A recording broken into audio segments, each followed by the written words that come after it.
Guys, അസ്സലാമു അലൈക്കും. ഇന്ന് നമുക്കൊരു അടിപൊളി ബ്രെഡ് പോളൻ്റെ റെസിപ്പി കണ്ടാലോ. റമദാൻ നോമ്പ് തുറക്കൊക്കെ പറ്റിയ ഒരു അടിപൊളി പൊരിയാണ് കേട്ടോ. ഇതുണ്ടാക്കിയെടുക്കാനാകെ കുറച്ച് സമയം മതി. ഭയങ്കര ടേസ്റ്റാട്ടോ. കണ്ടോ? അപ്പോൾ അതാ നമുക്ക് നേരെ വീഡിയോയിലേക്ക് പോവാം. അതിനായിട്ട് ഇതാ ഒരു പാൻ ചൂടാക്കി അതിലേക്ക് കുറച്ച് വെളിച്ചെണ്ണ വെച്ചിട്ടുണ്ട്. അതിനുശേഷം നമ്മൾ മസാല തേച്ച് കട്ട് ചെയ്ത് വെച്ച് നമ്മളെ ചിക്കൻ, എന്നിട്ട് നമുക്ക് വെജിറ്റബിൾസ് കട്ട് ചെയ്തെടുക്കാം. ക്യാരറ്റ്, ക്യാപ്സിക്കം, ക്യാബേജ് അതൊക്കെ നമുക്കൊന്ന് കട്ട് ചെയ്തെടുക്കാം.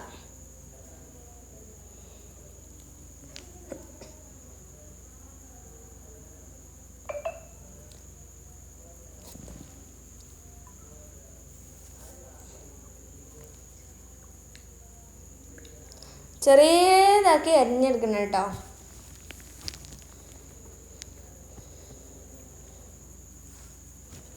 എന്താ നമ്മൾക്കിതിന് ഒരു പാത്രത്തിലേക്ക് മാറ്റി കൊടുക്കാം.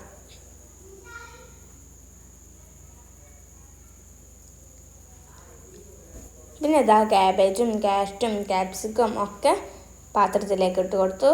അതിലേക്ക് ആവശ്യത്തിന് ഉപ്പും കുറച്ച് കുരുമുളക് പൊടിയും ചേർത്ത് കൊടുക്കാം.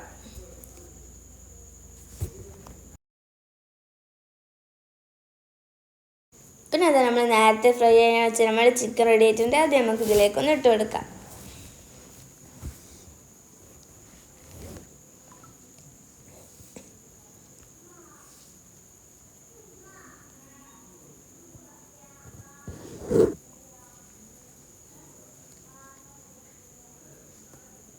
ഇനി ഇതാ നമുക്ക് ഹോം മെയ്ഡ് മയോണൈസ് ആട്ടോ, അതും കൂടി ഇതിലേക്ക് ഒഴിച്ച് കൊടുക്കാം. നന്നായിട്ടൊന്ന് ഇളക്കി കൊടുക്കാം. മയോണൈസ് നമ്മുടെ വെജിറ്റബിൾസുമൊക്കെ നല്ല പിടിച്ചോട്ടെ.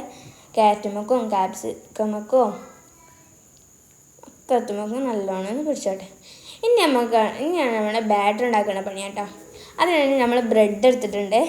ബ്രെഡ് എടുത്തിട്ട് ചെറുതായിട്ട് ഇങ്ങനെ കട്ട് ചെയ്ത് കൊടുക്കാം.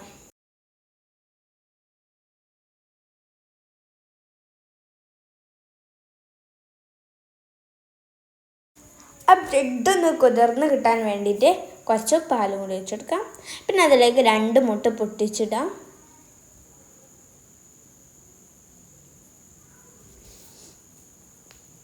ഓക്കെ,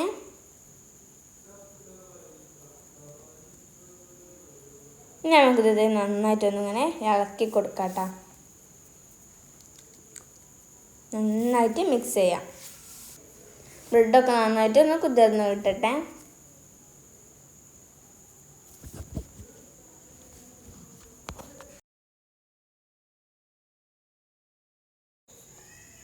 എന്താ നമ്മളെ ബാറ്ററും റെഡിയായി, മസാലയും റെഡിയായി.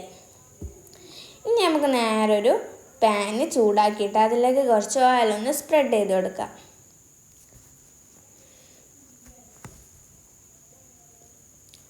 പിന്നെ നമ്മളെടുത്ത് റെഡിയാക്കി വെച്ച ബാറ്ററിൻ്റെ നേരെ പകുതി ആദ്യം ഇതിലേക്ക് ഒഴിച്ചു കൊടുക്കാം.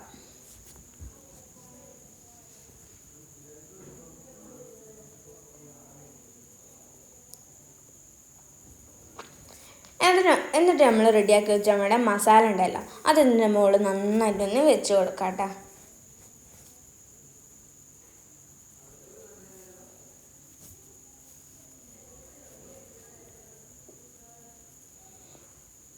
എല്ലായിടത്തും ആക്കിയിട്ട് വെച്ച് കൊടുക്കാം.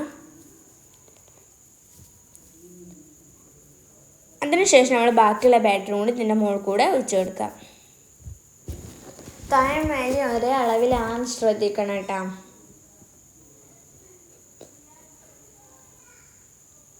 ഇനി നമുക്ക് ഡെക്കറേഷന് വേണ്ടിയിട്ട് കുറച്ച് ക്യാരറ്റും ക്യാപ്സിക്കവും ക്യാബേജൊക്കെ കട്ട് ചെയ്തിട്ട് ഇതിന് മുകളിൽ ഇങ്ങനെ വെച്ച് കൊടുക്കാം കേട്ടോ. വെറുതെ ഒരു ഡെക്കറേഷന് വേണ്ടിയിട്ട്. ഇപ്പോഴല്ലേ ഒരു മുഞ്ചുണ്ടാവുള്ളൂ.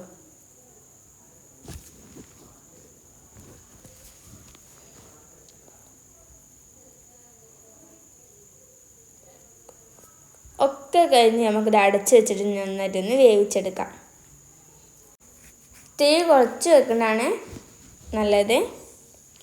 ഇനി നമുക്ക് അതിൻ്റെ ഒരു ഭാഗം വെന്ത് കഴിഞ്ഞ ശേഷം നമ്മൾ നേരെ ഒരു ഫ്രൈ പാനിലേക്ക് കൂട്ടിയിട്ട് നമ്മൾ അപ്പുറത്തെ ഭാഗം കൂടി ഒന്ന് വേവിച്ചെടുക്കാം.